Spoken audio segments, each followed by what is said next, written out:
everybody, this is Rebecca from 101 Projects with Rebecca, and I just wanted to share with you a little tip about using blender pens. Now, I don't usually use blender pens very often. I don't know why. It's just not my preferred method of watercoloring, but you can get some pretty cool effects with blender pens. I did this card right here using the Flower Shop bundle. These are the flowers that you can stamp and color. So what I'm going to do is I'm just going to kind of go over a few tips that I learned along the way and kind of show you a little bit about how to use the blender pens. So this is a blender pen. It's got two separate ends, I guess. It's filled with a special solution that helps blend your markers and your pencils together and your ink.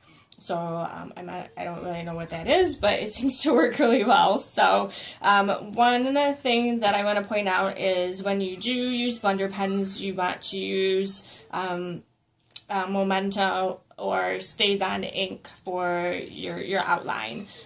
Because the blender pen does blend ink, if you just use a regular ink pad for your background or your outline, it's gonna all kind of come together. So I mean, unless that's what you want to do.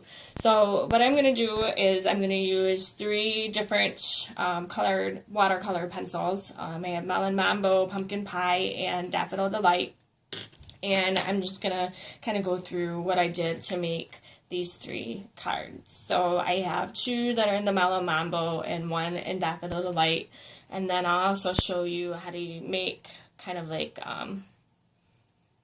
cards with more than one color on them, so that you can see how they blend together. So we'll do that too. So let's start with the Melon Mambo. So I really like the watercolor pencils.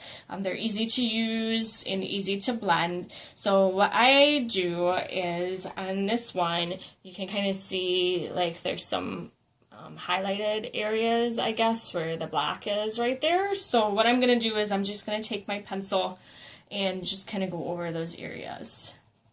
So I played with this quite a bit the last couple of days because, as I said, I'm not usually real familiar with blender pens. I don't use them a whole lot. So I was doing some training for my new job, and I bought some, and I spent lunchtime kind of going over those and seeing what kind of color combinations I could do. So I just trace like that, and then you just take your blender pen, and you don't really have to do much other than just kind of go over the areas that you just did. So, and one nice thing about blender pens is that you can always add more color afterwards. So if it's not the color that you want, you just let it dry for a little while.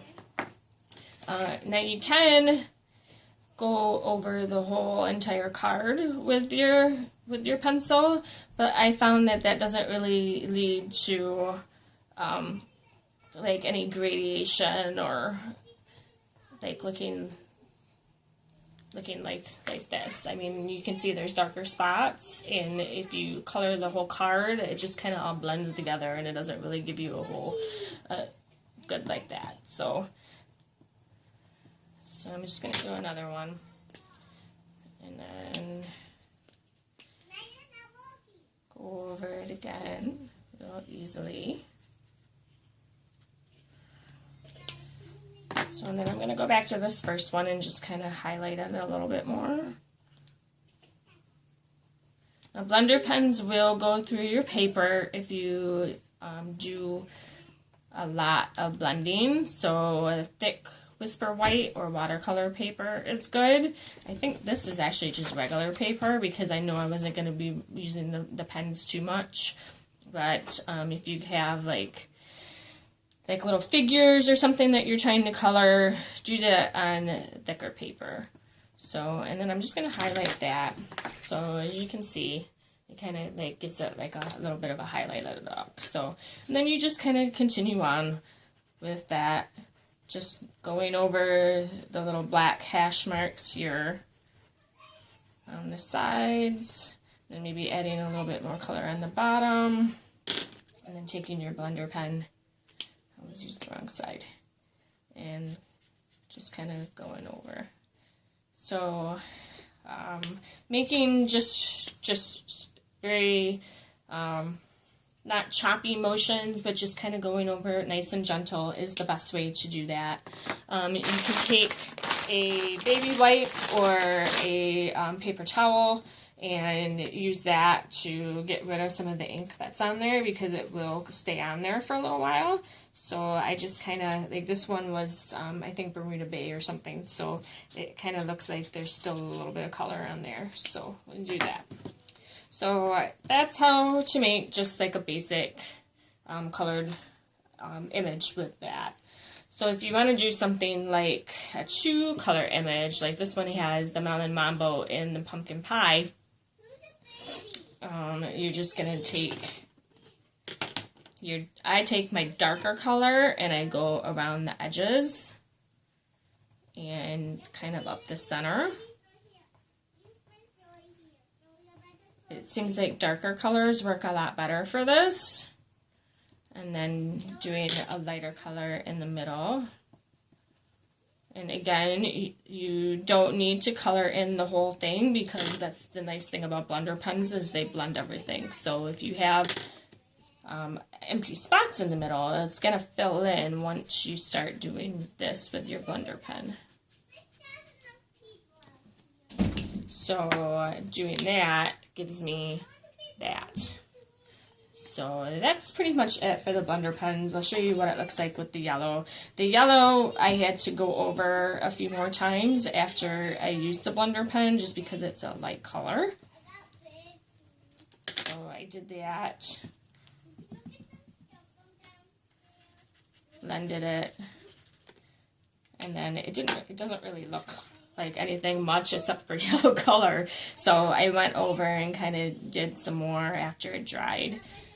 So I don't know if you can see that or not. But and then for this card, I actually did some embossing paste on it with one of the embossing masks, and then did the pretty label.